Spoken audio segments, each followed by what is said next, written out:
Okay, so I know what I'm about to say may be very difficult for some of you to hear, and it may even make some of you very angry. But we need to have compassion for racists. Now, before you get upset, just hear me out. Racists aren't born, they are made. No one is born hating.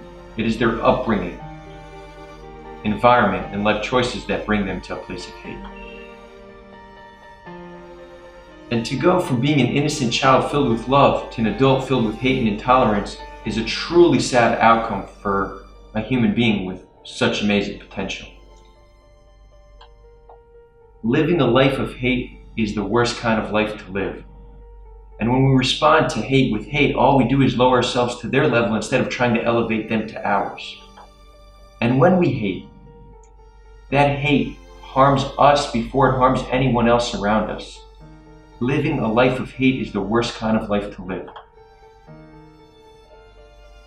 I've heard an excellent saying, and I try to live my life by it. It goes, "Those who are hardest to love are the ones who need it the most," and it's true.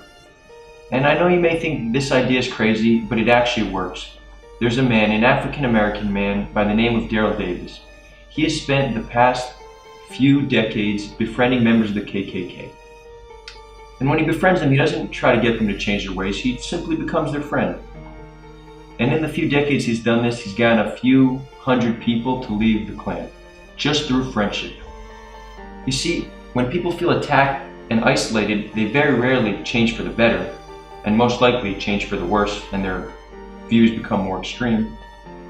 But if we were to all bring those who hate closer to us, try to understand them, and allow them to understand our way of life of compassion and love, we could very possibly change the way they see the world.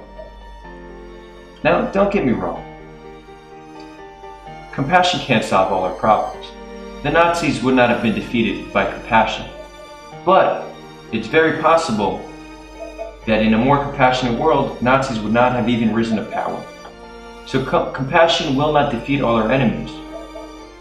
But it can create a world where enemies don't even exist anymore. We all have the immense potential to impact those around us. How we use that potential, how we use this power of ours, will decide the world we live in. So be compassionate. Do it for them, do it for yourself, and do it for the world.